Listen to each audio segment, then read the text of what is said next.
I was paying for a cake at the grocery store when the cashier, an older man in his 60s, suddenly took my arm.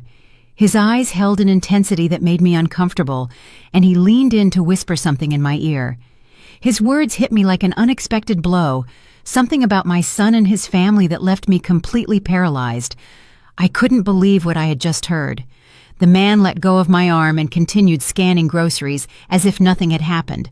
But I stood there, the receipt trembling in my hand, trying to process the words that were now swirling in my head. I walked out the back entrance of the store. I needed fresh air and time to think. My heart was pounding so hard I could hear it in my ears. Was it possible that what this stranger had told me was true? Or was it just a misunderstanding from someone who didn't really know my situation? I decided to hide behind some trash dumpsters near the parking lot. From there, I could observe without being seen. If what I had heard was true, I would soon know it with my own eyes. My name is Adeline Thorne. I'm 67 years old, and all my life I've worked hard to keep my family together. I live alone in a small apartment downtown on a pension that barely covers the basic bills. Every month, I count the dollars several times before deciding what to spend them on, always prioritizing the needs of others before my own. My only son, Owen, married Sienna 3 years ago. From the beginning, I found her to be a bit distant, but I tried to give her the benefit of the doubt, thinking it might just be shyness. Over time, however, I started to notice strange things about her behavior, though I never said anything because I didn't want to create conflict in my son's marriage. Sienna's family had always been very cordial with me, especially her father, Leonard. But there was something in their eyes that didn't sit right with me. They were always talking about how difficult their financial situation was, how they struggled to make ends meet, and without hesitation, I would try to help them when I could. From my hiding spot, I had a perfect view of the grocery store's main entrance. Owen was waiting for me in the car, but now I had a clear sight of everything. The cashier's words echoed in my mind over and over again, like an unceasing sound. Barely 2 minutes had passed when I saw something that made me doubt everything I thought I knew about my daughter-in-law's family. Leonard, Sienna's father, walked out the main entrance carrying bags that looked quite heavy. But they weren't ordinary grocery bags. They were from a high-end store I only knew by sight, a place I had never had the resources to shop at. The store's name shimmered in gold on the black bags he carried with a casual ease, as if it were a perfectly normal thing for him. My heart began to beat faster. Leonard walked to a car parked just a few feet from where I was hiding. It wasn't the old, worn-out car they always complained about when asking for help. It was a brand-new, gleaming vehicle, a light color that shone under the afternoon sun. The tires looked brand new, and the paint didn't have a single scratch. I watched him open the car's trunk and carefully place the bags inside, like someone protecting something valuable. Then he took out his phone and started talking to someone. Although I couldn't hear the conversation, his body language was relaxed, like that of a person with no urgent financial worries. At that moment, I remembered all the times Sienna had called Owen asking for help. It was always the same story. They couldn't pay the rent. They needed help with Leonard's medical expenses. They couldn't afford enough food for the week, and my son, with his kind heart, always found a way to send them something. But what I was seeing with my own eyes didn't match those stories of desperate need at all. The expensive bags, the new car, Leonard's relaxed demeanor, everything seemed to completely contradict the version they had been telling us for months. A cold sensation began to spread through my body, like when you sense that something very bad is about to happen. The cashier's words were starting to make sense, though I still resisted believing them completely. Could it be possible that my daughter-in-law's family had been lying to us this whole time? Leonard ended his call and headed back towards the grocery store entrance. He seemed to be looking for something or someone. His eyes scanned the parking lot carefully, as if to make sure no one had seen him.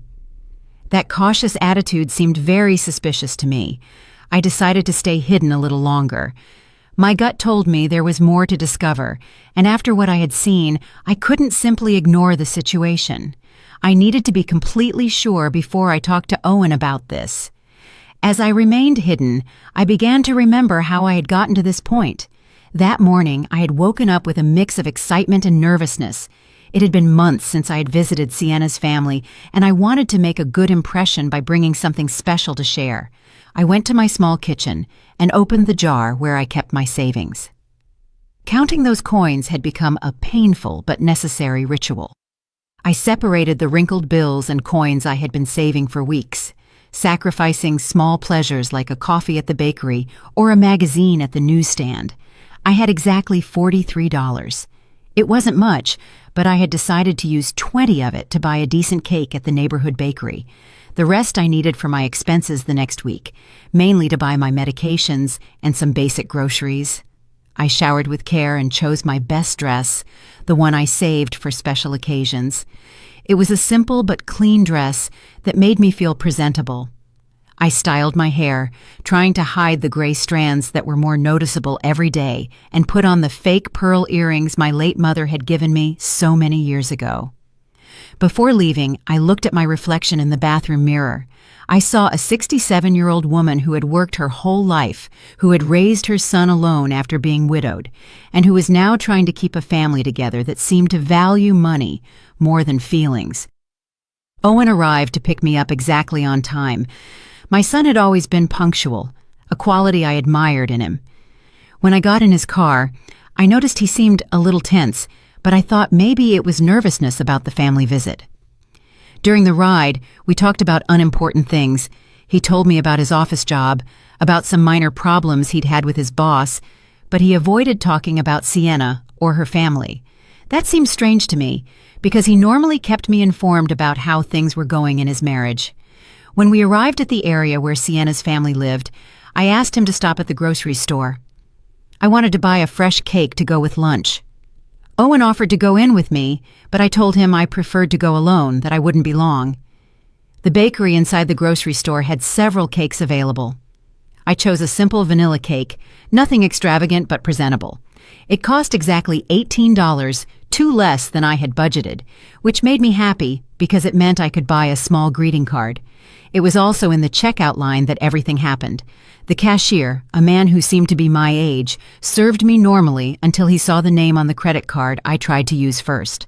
The card was rejected, as I expected, because I knew I didn't have sufficient funds. Then I took out the cash. It was at that moment that the man looked at me more closely, whispered my name, Adeline Thorne, and asked me if I was Owen's mother. When I confirmed that I was, his expression changed completely. He looked worried, almost scared. What he told me after grabbing my arm was something I will never be able to forget, though at that moment I refused to believe it. His words were direct and painful.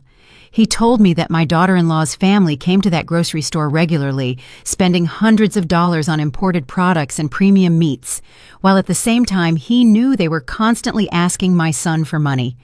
He explained that he knew the situation because Leonard had mentioned several times, with a certain pride, how my son helped them financially every month. The cashier told me he had seen Leonard buy bottles of wine that cost more than I spent on food for a whole week. He also told me that Sienna frequently bought expensive beauty products and designer clothes there, always paying in cash. He told me it seemed unfair that a family who gave themselves those luxuries was taking advantage of the generosity of a hard-working son and his elderly mother. The man explained that he had decided to talk to me because he had seen me carefully counting my coins to pay for a simple cake, while they spent without a care on luxury items. He told me that his own mother had gone through a similar situation and that he regretted not having acted in time. After hearing this, I left the grocery store completely confused. My mind refused to fully process what I had heard. For years, I had trusted the word of Sienna and her family. I had watched my son worry about them, work extra hours to send them money, and I myself had contributed with the little I had on several occasions. But the cashier's words had planted a seed of doubt that was growing rapidly in my heart. That's why I decided to hide and observe. I needed to see with my own eyes if what I had been told was true, because the consequences of that information were too serious to act on based on rumors alone. From my hiding spot behind the dumpsters, I could see everything happening in the parking lot perfectly. The smell of garbage wasn't pleasant, but it was a small price I was willing to pay to discover the truth about the people I had trusted for so long. When I saw Leonard come out of the grocery store with those expensive bags, my heart tightened in my chest. The bags were from a store I knew only by its reputation for high prices. A single purchase there could cost me a whole month's grocery budget. Leonard walked with the confidence of someone who has no financial worries. His clothes were new, his shoes shined, and his watch looked expensive even from where I was. Nothing about his appearance suggested the desperate poverty they always talked about. The car he put the groceries in was definitely new. The paint gleamed under the sun and the tires looked freshly bought. I mentally calculated that a vehicle like that could cost more money than I had seen put together in my whole life. How was it possible that someone who had a car like that would need constant financial help? As I watched him talk on the phone, I noticed that his conversation was relaxed, even cheerful. It didn't seem to be the call of someone worried about financial problems. His body language was that of a satisfied person, comfortable with his situation. At that moment, all the small inconsistencies I had noticed over the past few months began to make sense. The times Sienna had casually mentioned expensive restaurants where she had eaten, justifying it as invitations from friends. The comments about new clothes she had supposedly gotten on incredible sales. The social media photos that showed a lifestyle that didn't match their constant requests for help. Leonard ended his phone call and started walking back towards the grocery store entrance. His movements were confident, unhurried, like someone who had all the time in the world. That gave me the chance to analyze his appearance and behavior better from my hiding spot. Not only were his clothes new, but they were of good quality. The shirt he was wearing had that perfect cut you only get at specialty stores, and his pants were impeccably ironed. Even his shoes, which I could see better as he got closer to my position, seemed to be genuine and expensive leather. While I was waiting to see what else would happen, I heard voices coming from my right. 2 elderly women were talking as they pushed their shopping carts toward their cars. At first I didn't pay attention, but when they mentioned Sienna's name, my ears perked up immediately. "Did you see the new dress Sienna was wearing at the mall yesterday?"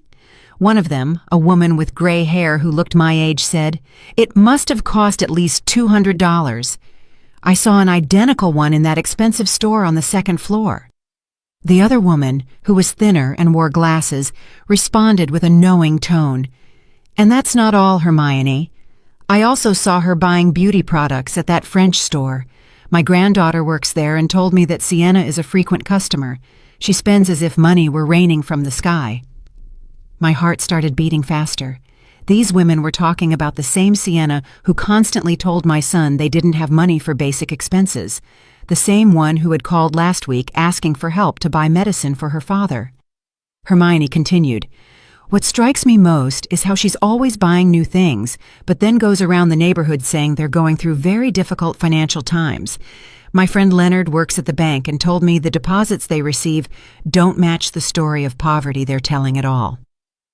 "Oh, Hermione, but that's gossip," the other woman replied, though in a tone that suggested she had her own doubts. "Although I must admit, it seems strange to me that they can afford the rent on that big house if they're really as bad off financially as they say." Gossip. My daughter lives on the same block as them and tells me that almost every week, delivery trucks with groceries from the most expensive grocery store in the city arrive, purchases that any of us would take months to be able to afford. The 2 women continued walking away as they talked, but I could hear a few more fragments of their conversation. They mentioned something about parties Sienna's family had recently organized. Parties with abundant, high-quality food, imported wines, and expensive decorations. Every word I heard was like a stab in my heart. For months, I had been feeling sorry for that family, worrying about their well-being, asking my son to help them when he could, and even contributing my own small savings on several occasions. I remembered the time Sienna had called me directly, crying on the phone, telling me they needed urgent help to pay for Leonard's doctor. She had told me they had to choose between buying medicine or food, and that they didn't know what to do. That night, I couldn't sleep thinking about their suffering. The next day, I had gone to the bank and withdrawn $150 from my emergency savings, money I had been saving for a possible medical emergency of my own, but which I decided to give her because I couldn't bear the thought of them suffering when I could help. Now, listening to these women talk about that same family's luxurious lifestyle, I felt like the most foolish woman in the world. How could I have been so naive? How had I not seen the signs that were apparently obvious to the whole neighborhood? Leonard came out of the grocery store again, this time with a smaller bag.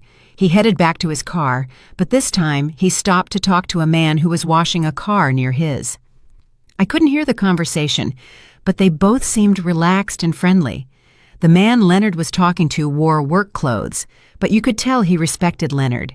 His body language suggested that Leonard was someone of a certain status in the neighborhood, someone who commanded respect, possibly because of his financial situation. After a few minutes, I saw Leonard hand the man something. From my distance, it looked like money, several bills that he handed over without apparent effort.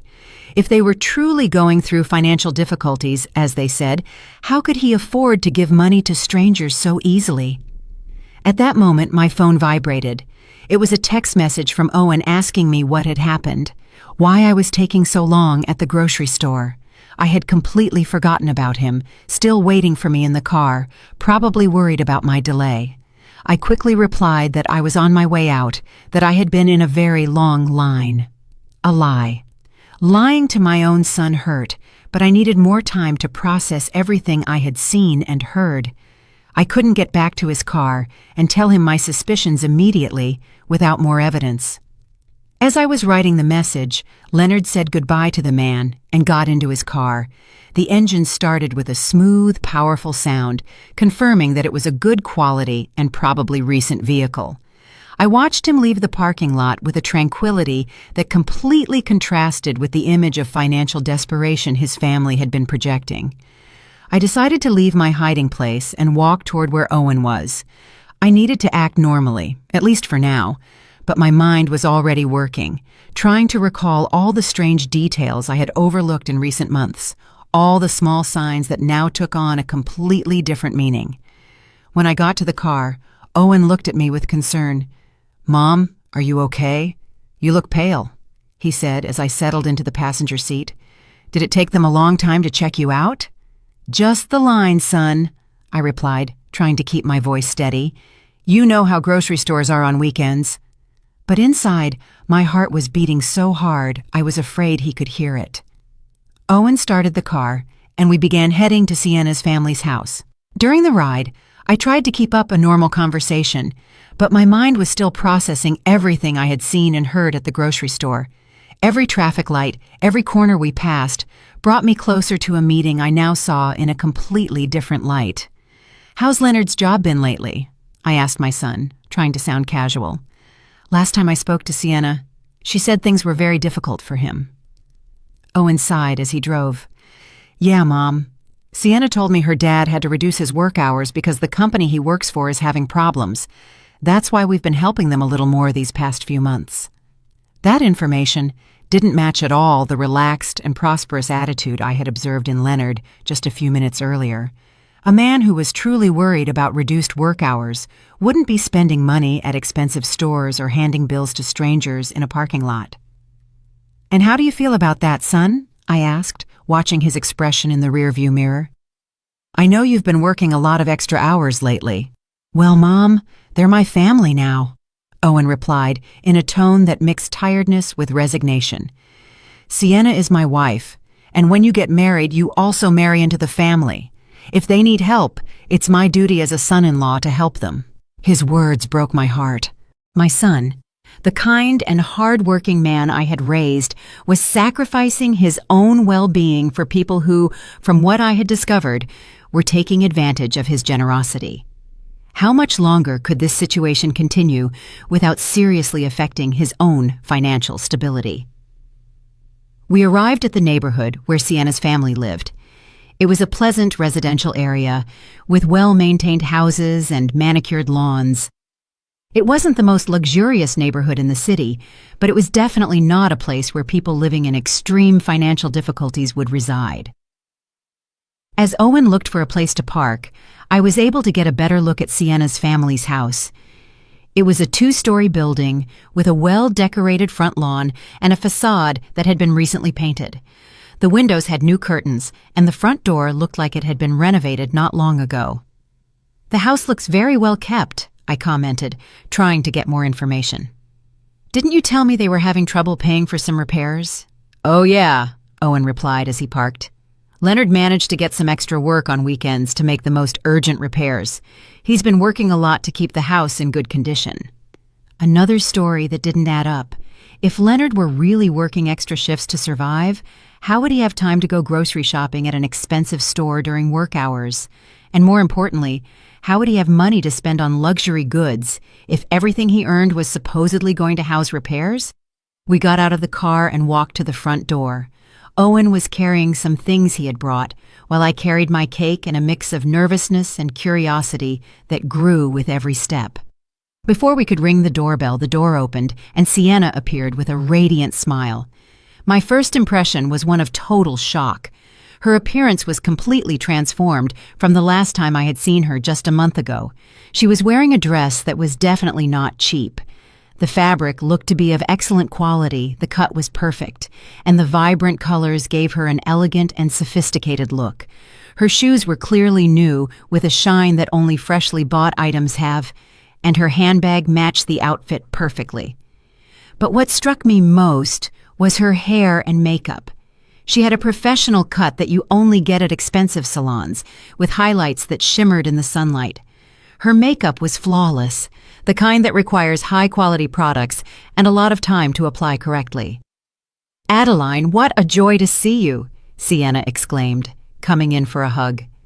As she embraced me, I could smell her perfume, a costly fragrance I recognized, because I had once seen its price at a store and it seemed equivalent to my 2-week food budget. "Hello, Sienna," I managed to say, trying to hide my surprise. "You look great. That dress is beautiful." "This old dress?" she replied with a laugh that seemed a little forced. "I bought it on a clearance sale months ago. You know how it is. When you find good deals, you have to take advantage of them." That explanation sounded exactly like the one the woman at the grocery store had mentioned. There was always a justification for every expensive item. Incredible deals, gifts from friends, second-hand purchases that looked new. How many extraordinary coincidences could one family have? We went into the house, and I immediately noticed other details that didn't fit with the story of financial difficulties. The living room had been recently redecorated. The furniture wasn't the same as I remembered from my last visit. There was a new leather sofa that looked expensive, a glass coffee table that gleamed impeccably, and several decorative objects that were definitely not cheap. On the wall was a large flat-screen TV that hadn't been there before. It was a recent model, one of those that cost several $1,000s. How could a family in a financial crisis explain the purchase of a luxury television? "Dad, look who came to visit," Sienna called towards the inside of the house. Leonard appeared from what seemed to be the kitchen, wiping his hands with a towel. When he saw me, his expression changed slightly. There was a flicker in his eyes, as if for a moment he had seen something he didn't expect, but he quickly regained his usual smile. "Adeline, so good to see you," he said, approaching to greet me. "We hope you're hungry because Sienna has prepared a delicious meal."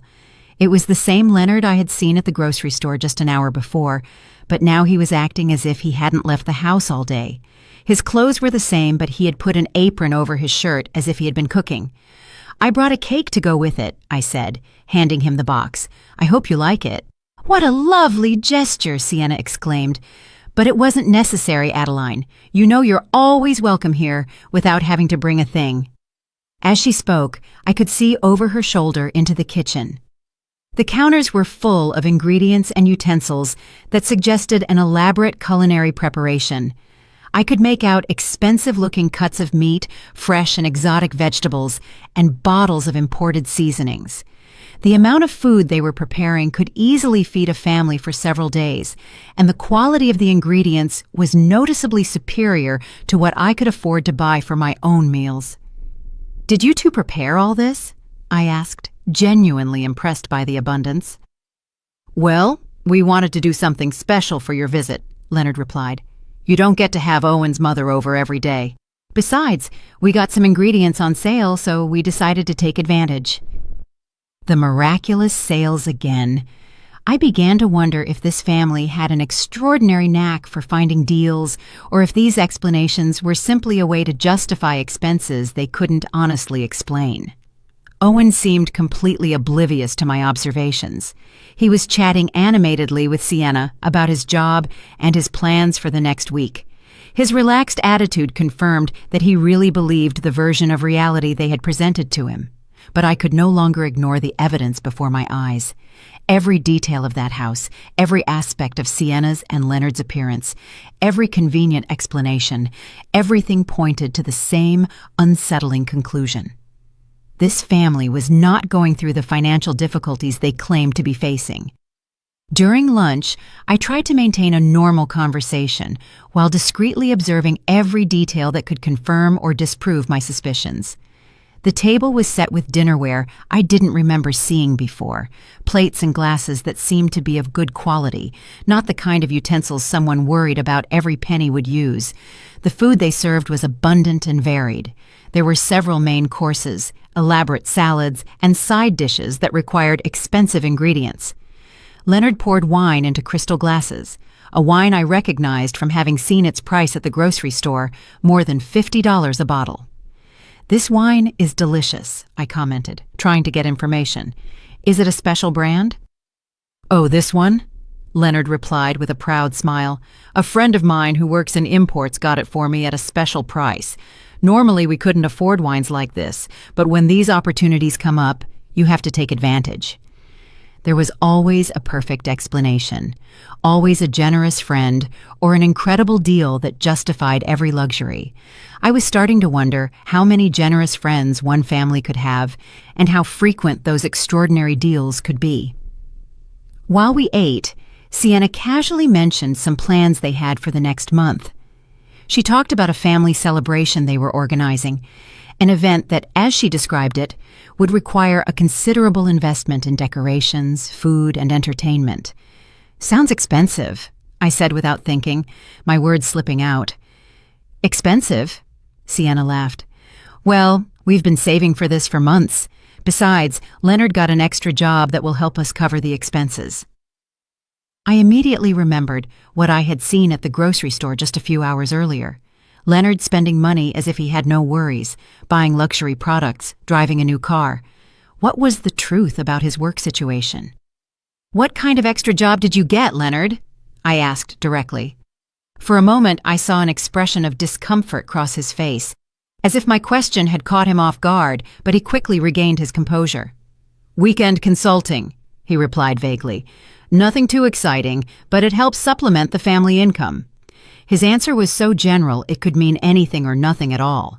A man who was truly doing weekend consulting would probably talk with more specificity about his work, especially when the question came from his son-in-law's mother. During the conversation, I noticed that Sienna's phone was constantly vibrating. Every time she looked at the screen, she smiled in a way that seemed significant to me. At one point, when she thought no one was watching her, she replied to a message, typing quickly with a look of satisfaction on her face. "Everything okay with the phone?" I asked with apparent curiosity. "Oh, just some friends organizing a get-together for next week," she replied, quickly putting her phone away. You know how women are, always planning something. But there was something about her expression that didn't convince me. The way she had smiled while reading the messages suggested that the content was more meaningful than simple social plans. After lunch, Leonard offered to show me some of the improvements they had made to the house. We walked through different rooms, and in each one I noticed new or renovated elements. The floors had been recently polished, some walls had fresh paint, and several pieces of furniture had been replaced or rearranged. In the master bedroom, I saw something that particularly caught my attention. On top of the dresser were several shopping bags from expensive stores, some still unopened. The price tags I managed to glimpse showed numbers that seemed exorbitant for a family that was supposedly struggling financially. "Sienna went shopping recently?" I asked, gesturing discreetly toward the bags. "Ah, that," Leonard replied with a nervous laugh. "She found some incredible clearance sales this week. Sometimes it's better to buy things when they're on sale, even if you don't need them immediately. That logic seemed completely contradictory to me. A family that was truly in financial difficulty would not have the luxury of buying things they didn't need immediately, no matter how good the deals were. As we returned to the living room, my phone rang. It was a text message from a number I didn't recognize. When I opened it, I saw that it was from the grocery store cashier. He had gotten my number somehow and had sent me a photo. The image showed a grocery receipt from just 2 days earlier. The total was over $400, and the list included premium products, imported meats, fresh seafood, expensive wines, specialty cheeses, and several gourmet items. The name on the receipt was clearly Leonard Williams. Along with the photo was a message. "Mrs. Thorne, I'm sorry to bother you, but I thought you should see this. This receipt is from 2 days ago. Your family needs to know the truth." My heart started beating faster. The evidence was there, in black and white, a $400 purchase of luxury goods made just 2 days before our visit by the same man who was supposedly struggling to pay for basic expenses. I quickly put my phone away before anyone noticed my expression of shock, but my mind was already working, connecting all the dots I had been observing over the past few hours. We returned to where Owen and Sienna were, who were still chatting animatedly. My son seemed relaxed and happy, enjoying what he thought was quality time with his in-laws. He had no idea of the theatrical performance he was witnessing. "Are you feeling okay, Mom?" Owen asked me, probably noticing that my expression had changed. "You look a little pale." "Just a little tired," I lied. "I'm not used to such long outings anymore." Sienna immediately offered to make me some tea or get me something to make me feel better. Her apparent concern would have been touching if I hadn't been starting to understand the true nature of her character. For the next hour, I continued to observe and listen, mentally collecting evidence of every inconsistency, every inexplicable luxury, every convenient justification. The list grew constantly. Sienna's new clothes, Leonard's car, the well-maintained house, the abundant food, the expensive wine, the shopping bags, the receipt I had received. But what hurt me the most was the realization that this situation had probably been going on for months, maybe years. How much money had my son sent to this family? How many sacrifices had he made? And how many had I made to help people who didn't actually need help? When we finally said goodbye and left the house, my mind was completely made up. I couldn't let this farce continue. My son deserved to know the truth, however painful it was, and I had a responsibility to protect him from further manipulation. During the drive back home, Owen commented on how nice the visit had been and how well Sienna's family looked. His words were like daggers in my heart, because I knew I would soon have to shatter that happy image with a much darker and more disappointing reality. "Yes, they look very well," I replied carefully, choosing my words precisely. Maybe too well for a family that's going through such severe difficulties. The drive back home was one of the most difficult of my life. Every mile we drove took me physically away from the house where I had discovered the truth, but brought me emotionally closer to a decision that would change everything for my family. My mind was a whirlwind of contradictory thoughts, doubts, and a growing sense of indignation that I struggled to keep under control. Owen was driving calmly, occasionally whistling a tune that showed his good mood. For him, we had spent a pleasant afternoon with his in-laws, sharing a delicious meal and strengthening family ties. He had no idea that his mother had been collecting evidence of what seemed to be an elaborate and prolonged scam. "Mom," he said as we waited at a traffic light, "I'm so glad to see you get along so well with Sienna's family. I know you had some reservations about our marriage at first, but I think now you can see what good people they are." His words broke my heart. My son, my only son, was being manipulated by people who had turned the exploitation of his generosity into an art. How could I tell him that the people in whom he had placed his trust and his money were probably professional liars? "Owen," I began carefully, "have you ever noticed anything inconsistent in the stories Sienna tells you about their financial situation?" My son glanced at me briefly before returning his gaze to the traffic. "What do you mean, Mom? Inconsistent. How?" "Well," I continued, choosing my words very carefully, "today I noticed they have a lot of new things in the house. The television, some furniture, Sienna's clothes, all of that costs a considerable amount of money." Owen sighed, and I could see that my comment had hit a nerve. "Mom, I already explained that Leonard has been getting extra jobs. Besides, Sienna is very good at finding deals and bargains. Not everything that looks new is necessarily expensive." "But don't you think it's strange that a family that needs constant help for basic expenses can afford so many luxuries at the same time?" I insisted, trying to keep my tone neutral and non-accusatory. "They're not luxuries, Mom," Owen replied with a touch of defensiveness in his voice. "They're basic needs they've been able to meet thanks to a lot of effort and sacrifice. They bought the TV secondhand, the furniture was a one-time opportunity, and Sienna's clothes are from clearance sales." Each justification my son repeated was exactly the same one I had heard from Leonard and Sienna during lunch. It was as if they had rehearsed these explanations to perfection, creating a consistent version of reality that could satisfy any uncomfortable question. I decided to try a different approach. "Son, have you seen any receipts or documents that confirm these incredible deals, or have you accompanied Sienna when she finds these extraordinary bargains?"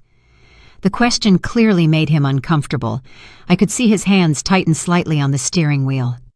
"Mom, why all these questions? Sienna is my wife. If she tells me she got something on sale, I believe her. Marriage is based on trust." His answer confirmed what I had begun to suspect. Owen had never seen direct evidence of these supposed deals and extra jobs. He was blindly believing everything they told him because he trusted the people he loved. "Of course, son," I replied softly. "Trust is fundamental in marriage, but it's also important to protect yourself from people who might take advantage of that trust." "Are you insinuating that Sienna and her family are deceiving me?" Owen asked, now clearly annoyed. "Mom, that's a very serious accusation." "I'm not accusing anyone," I said quickly, realizing I had pushed too hard. "I'm just expressing some concerns I have as a mother who loves you and wants to see you happy and prosperous." The rest of the trip passed in tense silence. Owen was clearly processing my conversation, but I could see from his expression that my words had created more resistance than reflection. It was evident that any criticism toward Sienna and her family would be received as a personal attack. When we arrived at my apartment, Owen helped me out of the car, but his goodbye hug was colder than usual. "Mom," he said before leaving, "I hope you can give Sienna's family a chance. They're good people who are doing the best they can in difficult circumstances." "I'll keep that in mind, son," I replied, knowing he would interpret my response as a promise to be more understanding, when in reality, it was the opposite. That night, alone in my small apartment, I sat in my favorite armchair with a cup of tea and tried to organize all the thoughts that had been bombarding my mind for the past few hours. I had abundant circumstantial evidence, testimonies from neighbors, personal observations, and even a photo of the $400 grocery receipt. But I also had a son who was completely convinced that his wife and her family were victims of difficult circumstances who deserved his help and compassion. Any direct attempt to confront this belief had resulted in resistance and defensiveness. I took out my phone and looked at the photo of the receipt the grocery store cashier had sent me again. The numbers were indisputable. Over $400 in luxury goods purchased just 2 days before our visit. That amount represented more than I spent on food for an entire month. As I looked at that evidence, I remembered all the times Owen had come home stressed after working extra hours to send money to Sienna's family. I remembered the occasions when I myself had contributed with my few savings, feeling sorry for their supposed desperate situation. The indignation I had been holding back all day finally began to emerge with force. It wasn't just the money that bothered me, though that was significant. It was the emotional manipulation, the systematic exploitation of my son's good feelings, and the calculated way they had built a web of lies to sustain their lifestyle at our family's expense. It also pained me deeply to realize that they had probably been laughing at us behind our backs. Every time we sent money, every time we worried about their well-being, every time we made sacrifices to help them, they probably saw it as evidence of our naivety and ease of being manipulated. But what tortured me most was the question of what to do with this information. I had the evidence, I had the observations, I had the documented inconsistencies, but I also had a son who would refuse to believe anything negative about his wife without absolutely irrefutable proof. If I acted too quickly or too confrontational, I ran the risk of alienating Owen and pushing him more towards Sienna. But if I didn't act soon, the manipulation would continue, possibly getting worse over time, and my son would continue to be exploited financially and emotionally. I decided I needed more evidence that was so clear and indisputable that even Owen couldn't deny or rationalize it. I couldn't rely only on observations and suspicions. I needed concrete proof that would reveal the true nature of the people who had deceived my family. That night, before I fell asleep, I made a decision that would change the course of the events that followed. I would not directly confront Owen until I had absolutely solid evidence. Instead, I would begin my own discreet investigation, collecting proof that was impossible to deny or explain with convenient stories about miraculous deals and mysterious extra jobs. The following days were the most difficult I had experienced in years. Every interaction with Owen had become an exercise in self-control, trying to maintain normalcy while my mind constantly worked on how to address the situation I had uncovered. The evidence I had collected weighed on my conscience like a burden I couldn't share. During that week, I received 3 more messages from the grocery store cashier. Each one contained additional information that confirmed and expanded my initial suspicions. He sent me photos of other receipts for purchases made by Leonard and Sienna in recent weeks, all showing excessive spending on unnecessary and expensive products. One of the photos showed a receipt for over $600, which included 2 bottles of French champagne costing more than $100 each, imported seafood, and several gourmet cheeses. The date on the receipt was the same day Sienna had called Owen asking for urgent help to pay the rent. I also received information from Hermione, one of the women I had heard talking at the grocery store. She had gotten my phone number through a mutual friend and contacted me because she had decided I needed to know more details about the situation. Hermione told me that Sienna's family had been organizing regular parties at their house, events with professional catering and expensive decorations. She described a birthday party for Leonard that had cost, according to the guests' comments, several $1,000s in food, drinks, and entertainment. "Adeline," she told me during a phone call, "my daughter lives on the same block and tells me that delivery trucks with expensive purchases, clothes, appliances, furniture, are constantly arriving. It's not normal for a family that is supposedly in a financial crisis." Each new piece of information made it harder to maintain my silence, but I knew I needed the right moment and circumstances to present all of this to Owen in a way that couldn't be easily dismissed or rationalized.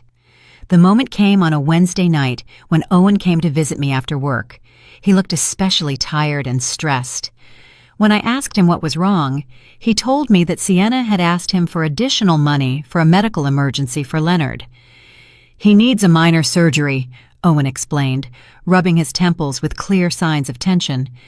"The insurance doesn't cover everything, and they need $200 by Friday. I've been working double shifts all week to be able to get the money together." That was the last straw. $200 for a supposed medical emergency requested by the same family that had spent $600 on champagne and seafood just a few days earlier.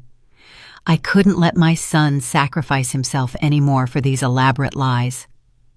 "Owen," I said, taking his hands in mine, "I need to show you something, but before I do, I want you to know that I'm doing this because I love you and because I can't stand to see you being hurt."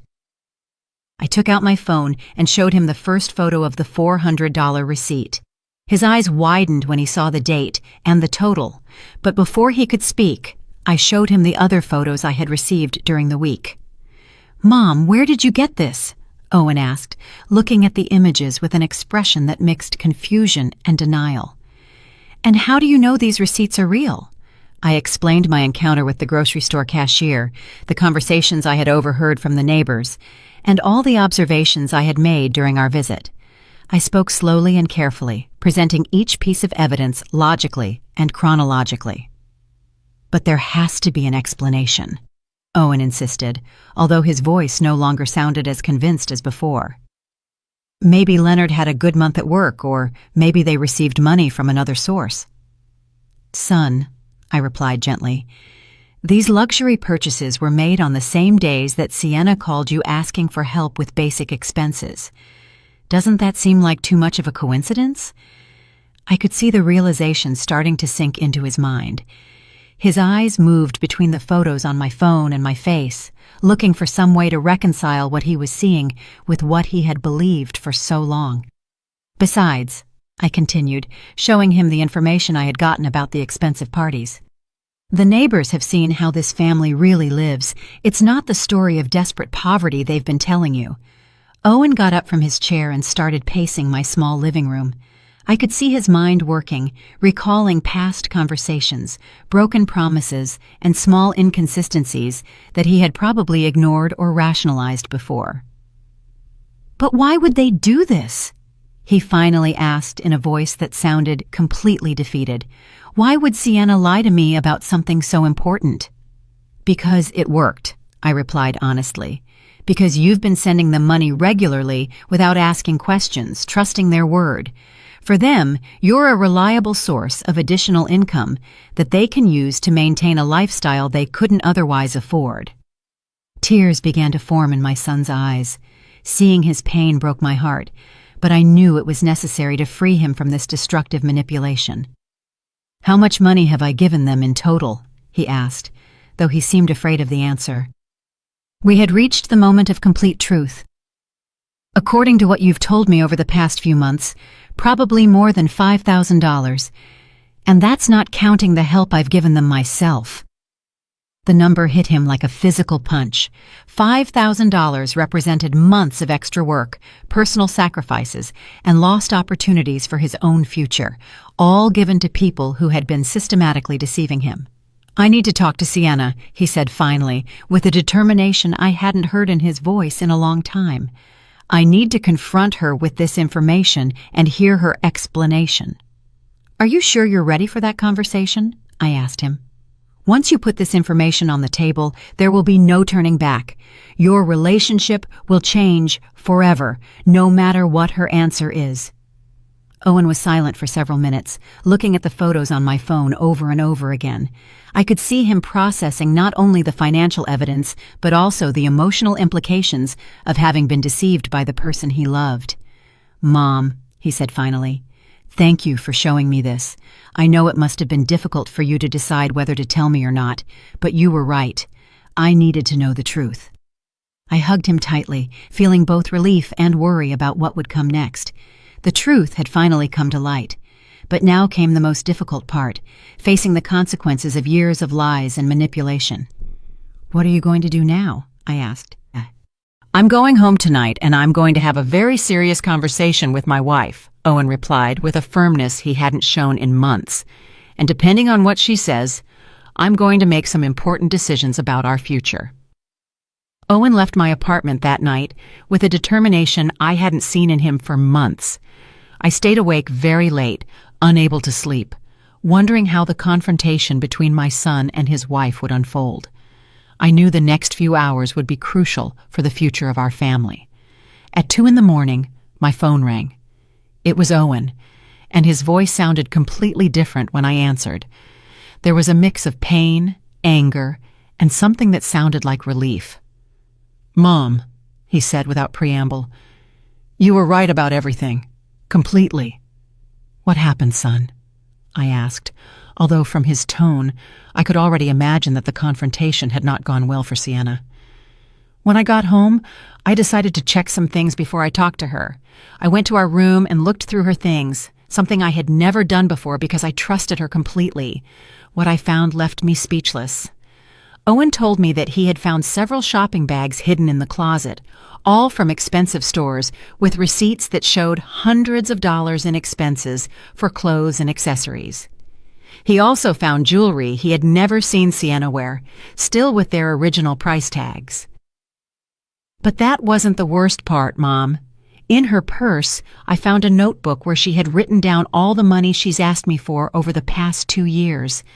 Every lie, every emergency, every invented story is documented there as if it were a job. My heart sank when I heard this. The situation was even worse than I had imagined. Not only had they been lying about their financial situation, but they had been keeping a detailed record of their scam as if it were a legitimate business. And what else was in that notebook? I asked, although I feared the answer. Plans to ask for more money, Owen replied bitterly. She had noted that the next story would be a dental emergency for her mother that would cost $1,800. She also had notes on how to make me feel guilty if I doubted her or asked too many questions. The cold calculation of it all sickened me. They weren't mistakes or misunderstandings. It had been a systematic manipulation designed specifically to exploit my son's good feelings. "And when did you confront her with all this?" I asked. "At first, she tried to deny everything," Owen continued. "She said the purchases were gifts from friends, that the notebook was just to keep track of household expenses, that I was misinterpreting everything. But when I showed her the photos you had of the grocery store receipts, her strategy changed completely." "How did it change?" "She got furious. She yelled at me that I had no right to go through her things, that my family had never really accepted her, and that it was all your fault for putting ideas in my head. She said you had always been a meddling mother-in-law who wanted to destroy our marriage." Those accusations hurt, but they didn't surprise me. It was typical of professional manipulators to try to turn the situation around and become the victims when confronted with evidence of their lies. "But what impacted me most," Owen continued, "was when she finally admitted the truth. She told me that her family had never been in a financial crisis, that Leonard has a stable job that pays well, and that it had all been a strategy to take advantage of my generosity." She used that word specifically, take advantage? Exactly that word. "Mom, she said I was easy to convince and that my family had money that we could afford to share, as if we were responsible for maintaining their luxurious lifestyle." The conversation continued for over an hour. Owen told me every detail of the confrontation, every lie that had been revealed, every manipulation that had finally been exposed. The picture that emerged was of a family that had turned deception into a way of life. "I also called Leonard during the argument," Owen told me. "I wanted to hear his version of events. At first, he tried to stick to the original story, but when I told him I already knew the truth, he also admitted everything." "And what did Leonard say?" "He said that they had decided from the beginning that I was a good match for Sienna because I had a stable job and a family that could help them financially. He told me it was never personal, that it was just business, as if that made everything okay." The coldness of that admission left me speechless. Not only had they deceived my son, but they had seen him from the beginning as a source of income, not as a human being with his own feelings and needs.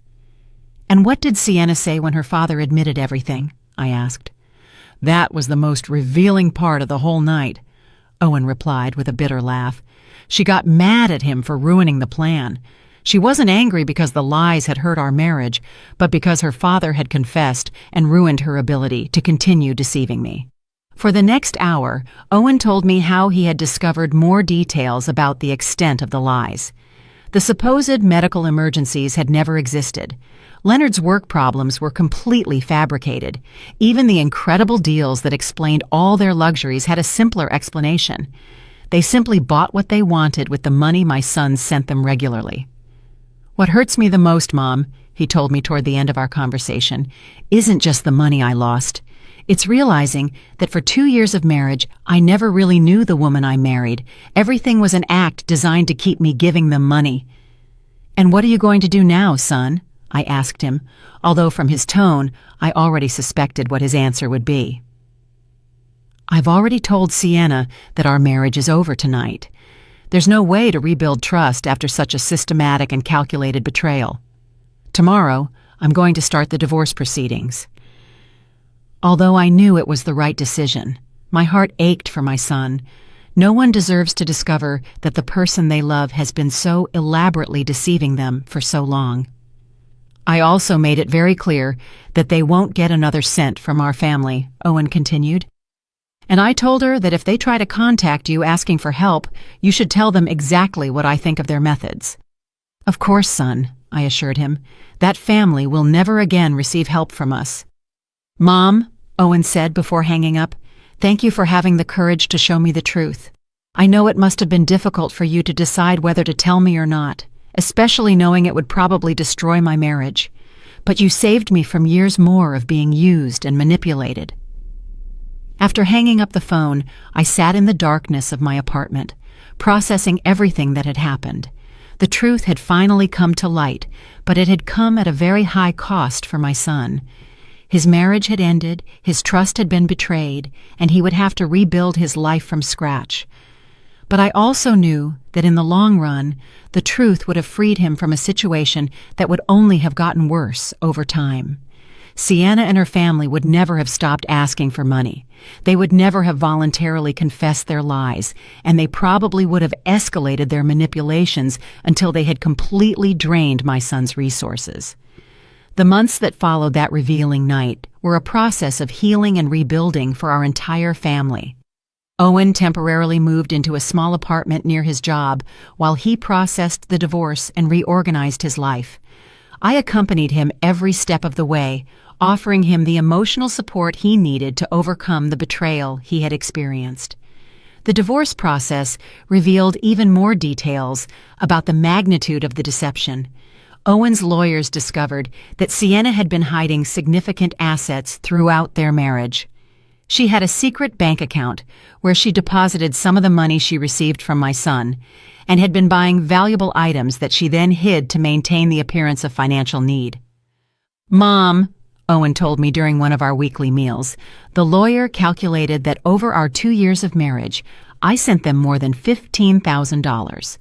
$15,000 that I could have used to buy a house, to invest in my future, or to help you when you needed it." The number deeply impacted me. It represented years of my son's honest work, sacrificed for people who had seen him only as a source of easy income. But what made me most proud was seeing how Owen had matured through this painful experience.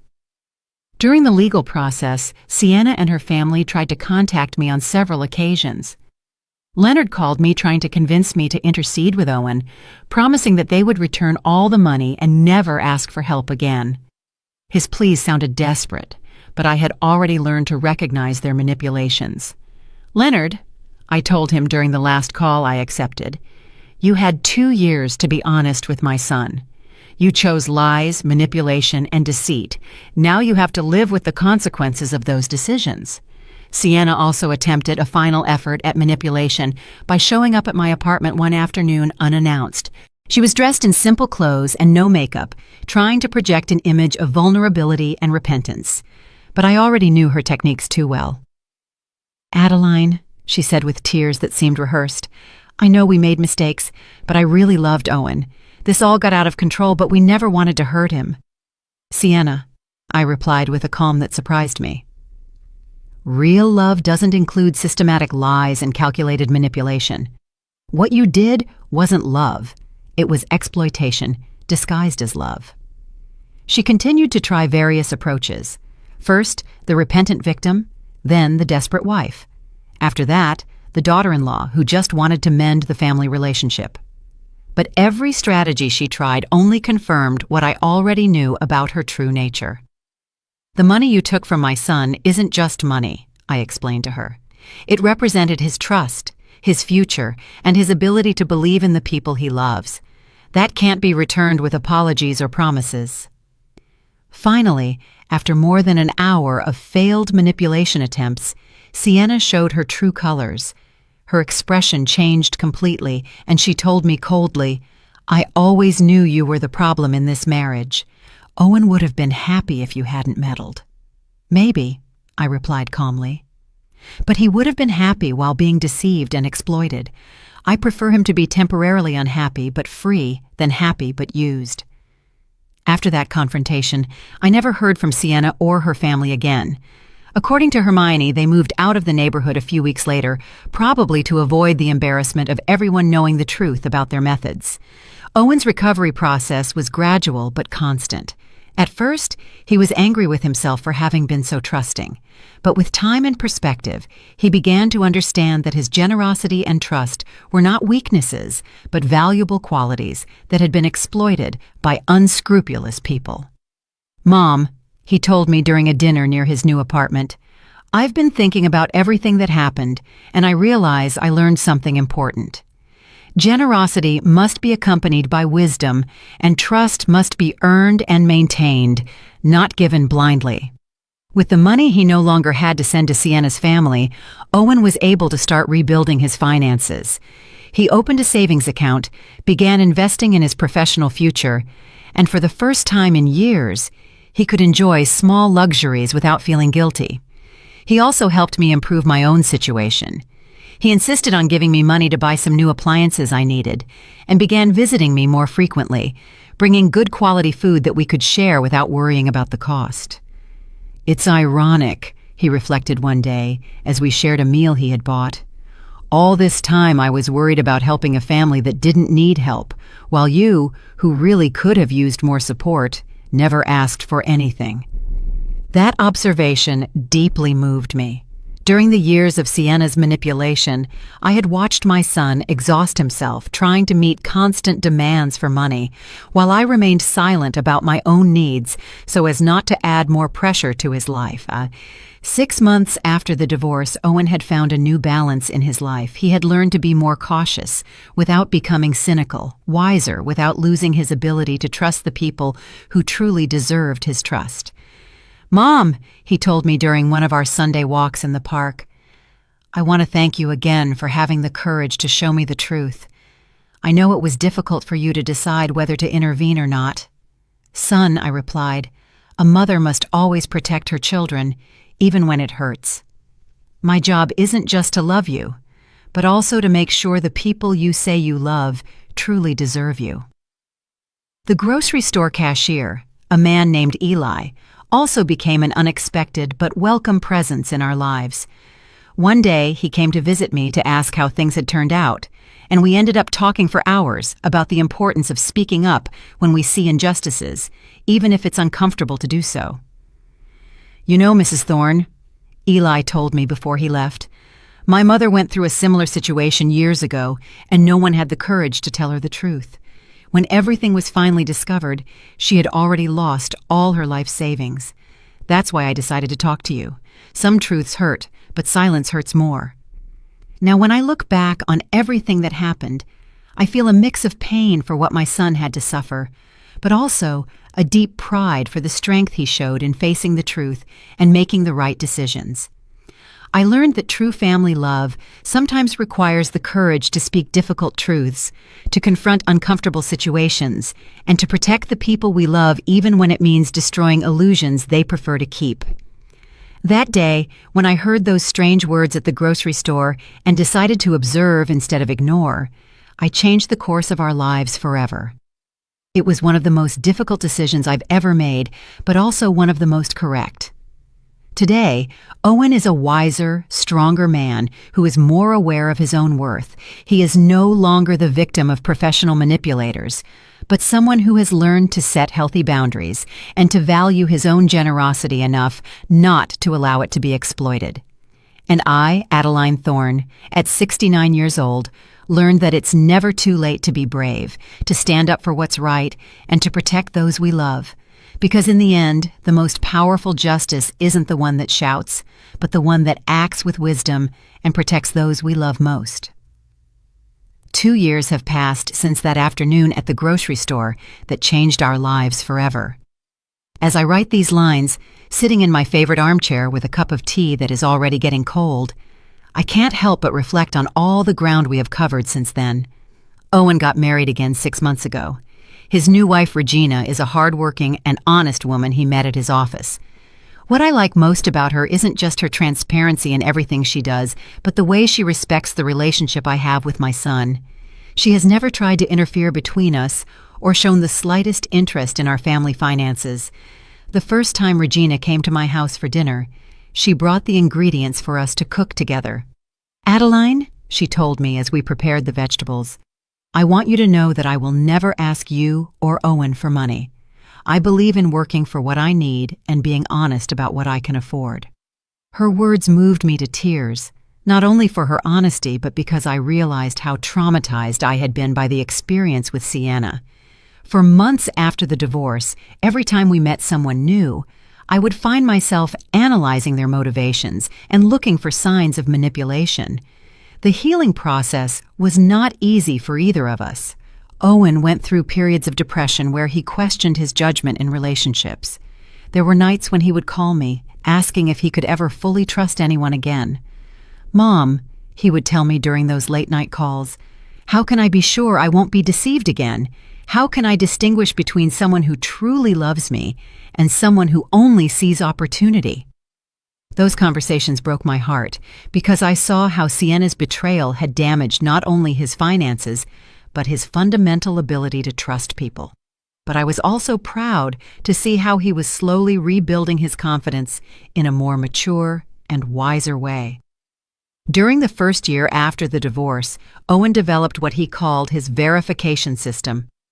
Before helping anyone financially, he would ask to see documentation, talk to multiple sources, and take time to evaluate the consistency of the stories they told him.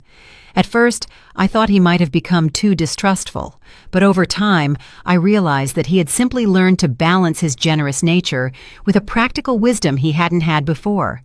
He no longer gave money out of emotional impulse, but after a careful and rational evaluation.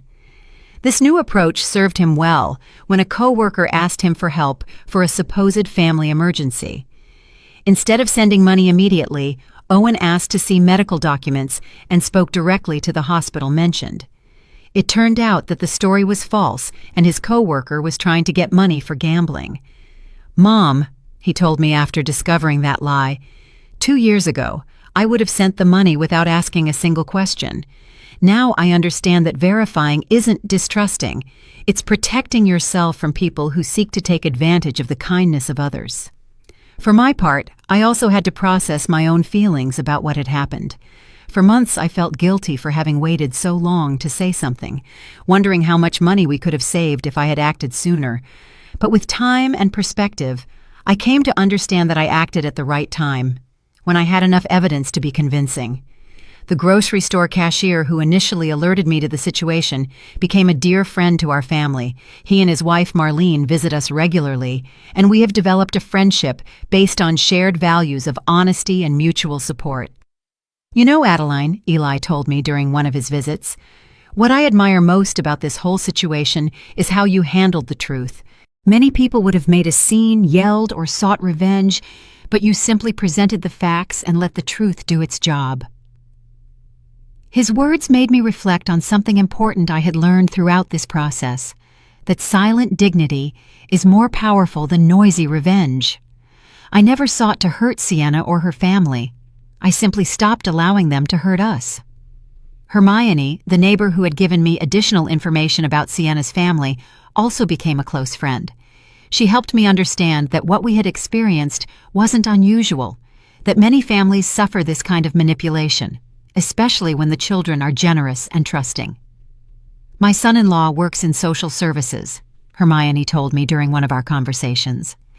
"And he told me that these kinds of family scams are more common than people think. There are people who have turned the manipulation of kind-hearted relatives into a way of life."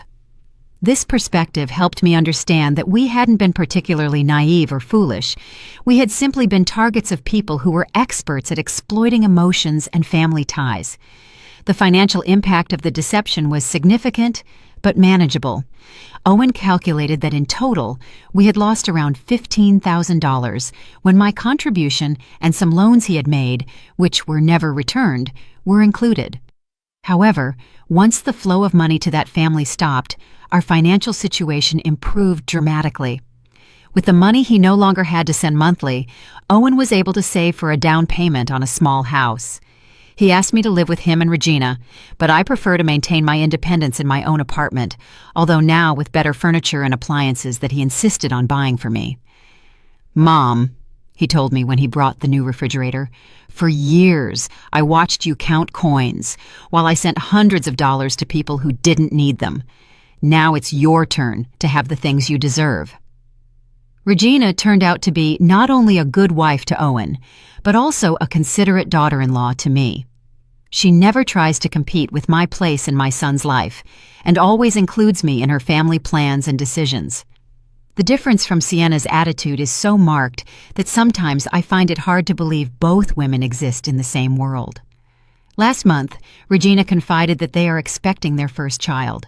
The news filled me with a pure joy I hadn't felt in years. This grandson or granddaughter will grow up in a home where honesty and integrity are fundamental values, very different from the environment of lies and manipulation that would have existed if Owen had remained with Sienna. "I want our child to know you as the grandmother who had the courage to protect our family," Regina told me while holding my hand. "Owen has told me the whole story, and I deeply admire what you did. Sometimes I wonder what would have happened if I had never decided to hide behind those trash dumpsters to watch Leonard. How long would the deception have continued? Would Owen have eventually discovered the truth on his own, or would he have continued to be exploited indefinitely? I'll probably never know the answer to those questions, but what I do know is that the courage to face uncomfortable truths is one of the most important responsibilities we have toward the people we love. In these 2 years, I have reflected a lot on the signs I ignored for so long, the small details that didn't add up, the overly convenient explanations, the way Sienna always had a perfect story for every situation. Now I understand that my maternal instinct had been trying to alert me for months, but I had silenced those doubts because I didn't want to create conflict. I have learned that maintaining family peace should not come at the cost of allowing the family to be exploited. Sometimes the greatest act of love is to create the necessary conflict to protect the people who matter most. Today, at 69 years old, I feel wiser and stronger than I have in decades, not only because I helped save my son from a destructive situation, but because I proved that it is never too late to be brave, to stand up for what is right, and to protect those we love. The experience taught me that true strength isn't in avoiding problems, but in facing them with dignity when necessary, and that sometimes the most difficult decisions are also the most correct ones, even if their full impact can only be appreciated with the passage of time. As I finish writing these reflections, I can hear Owen and Regina laughing in the kitchen, preparing the Sunday dinner we will share in a few minutes. It is the sound of a genuine family built on solid foundations of honesty and mutual respect.